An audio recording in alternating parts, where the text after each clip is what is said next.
Assalamualaikum warahmatullahi wabarakatuh. Perkenalkan, nama saya Razita Zataria, NIM 195211002.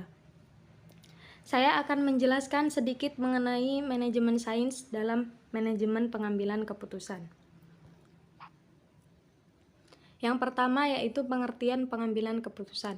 Pengambilan keputusan merupakan tindakan manajemen dalam memilih satu atau lebih di antara sekian banyaknya alternatif keputusan yang ada untuk menyelesaikan permasalahan dalam sebuah organisasi. Pengambilan keputusan juga dapat diartikan sebagai sebuah mekanisme dalam melakukan penilaian dan menyeleksi sebuah atau beberapa pilihan. Dalam proses pengambilan keputusan, terdapat beberapa alternatif pemecahan, kemudian dipilihlah pemecahan yang paling baik. Kemudian, para manajer atau pimpinan akan mengevaluasi semua alternatif yang ada untuk mendapatkan keputusan yang baik demi kelancaran perusahaan. Selanjutnya yaitu jenis-jenis pengambilan keputusan. Jenis pengambilan keputusan yang pertama adalah keputusan terprogram atau keputusan terstruktur. Keputusan terprogram atau keputusan terstruktur merupakan keputusan yang berulang-ulang dan rutin, sehingga dapat diprogram. Biasanya terjadi dan dilakukan terutama pada manajemen tingkat bawah, sifatnya standar dan umum. Contoh dari keputusan terprogram atau keputusan terstruktur ini adalah keputusan pemesanan barang, keputusan penagihan utang, mencetak brosur informasi produk, formulir transaksi perbankan, dan lain sebagainya. Selanjutnya, jenis pengambilan keputusan yang kedua yaitu keputusan setengah terprogram atau setengah terstruktur. Keputusan setengah terprogram atau setengah terstruktur ini merupakan keputusan yang sebagian dapat diprogram, sebagian berulang dan rutin, dan sebagian yang lain tidak terstruktur. Keputusan ini sering bersifat rumit, membutuhkan perhitungan-perhitungan, serta analisis yang terperinci. Contoh dari keputusan setengah terprogram atau setengah terstruktur ini adalah keputusan membeli komputer yang lebih canggih, keputusan alokasi dana promosi, keputusan rekrutmen pegawai, dan lain sebagainya. Jenis pengambilan keputusan yang terakhir yaitu keputusan tidak terprogram atau tidak terstruktur. Keputusan tidak terprogram atau tidak terstruktur ini merupakan keputusan yang tidak terjadi secara berulang dan tidak selalu terjadi. Biasanya terjadi di manajemen tingkat atas. Contoh dari keputusan tidak terprogram atau tidak terstruktur yaitu keputusan untuk membuang bahan produksi ketika terjadi pencemaran bahan baku yang tiba-tiba terjadi, dan sebagainya. Selanjutnya, pengertian manajemen sains.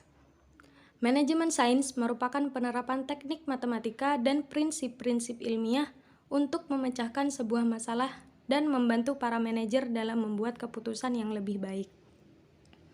Selain itu, manajemen sains juga merupakan ilmu yang mengajarkan kepada kita bagaimana menerapkan ilmu sains dalam kegiatan manajemen, tentu dengan tujuan untuk mempermudah bisnis, meminimalisasi biaya yang harus dikeluarkan, serta meningkatkan keuntungan dengan menggunakan cara kerja berdasarkan prinsip-prinsip keilmuan.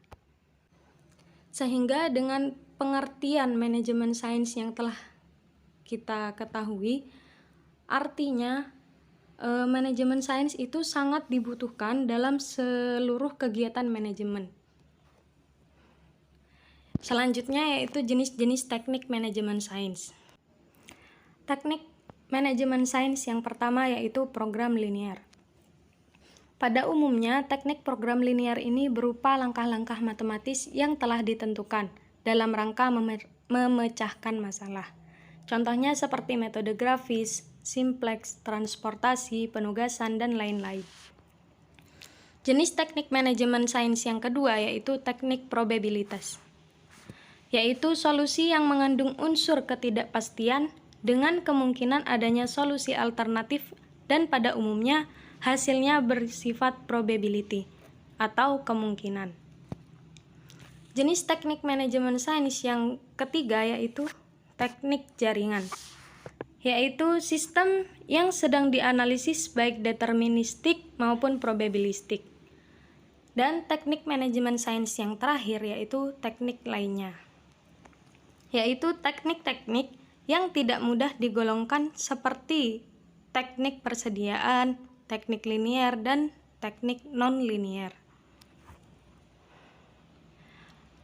Yang selanjutnya yaitu langkah-langkah metode ilmiah dalam sains. Langkah yang pertama yaitu observation.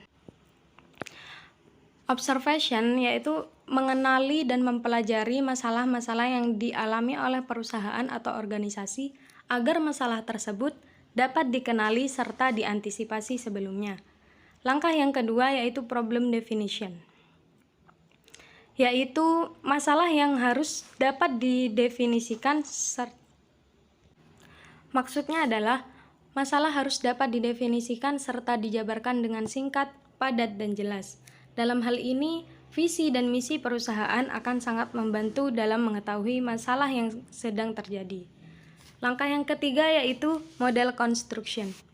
Suatu pemodelan secara manajemen sains yang tepat harus dibuat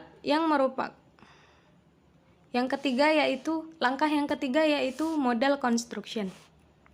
Suatu pemodelan secara manajemen sains yang tepat harus dibuat, yang merupakan penyajian ringkas untuk menggambarkan masalah yang sedang dihadapi. Langkah yang ketiga yaitu model construction. Suatu pemodelan secara manajemen sains yang tepat harus dibuat, yang mana merupakan penyajian ringkas untuk menggambarkan masalah yang sedang dihadapi. Langkah yang keempat yaitu solution. Pemecahan masalah bisa dilakukan dengan program linier, probabilitas, teknik jaringan, dan teknik yang lain.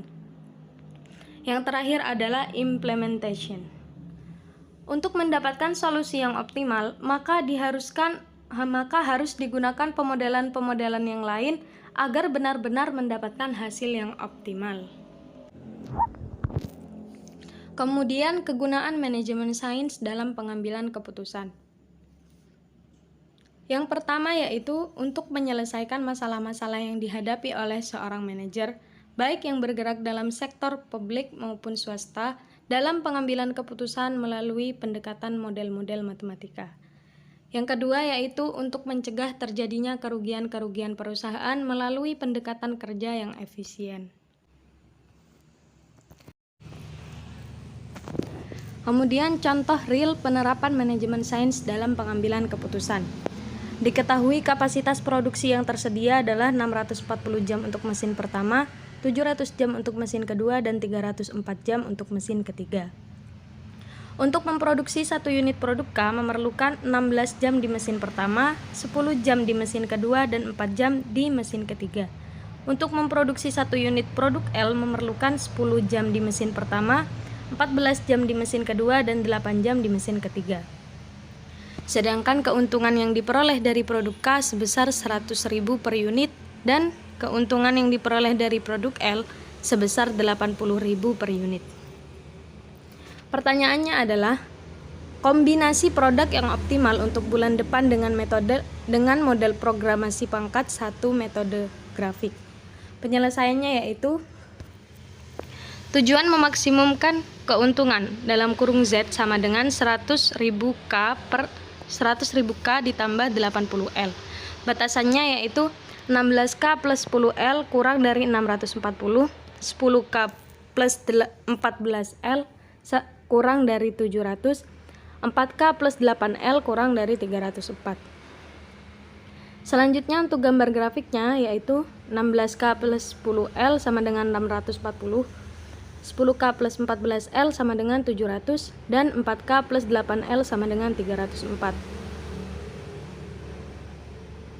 Untuk mencari koordinat dari titik persamaan 16K plus 10L sama dengan 640, jika K-nya adalah 0 maka L-nya adalah 64. Jika L-nya 0 maka K-nya adalah 40.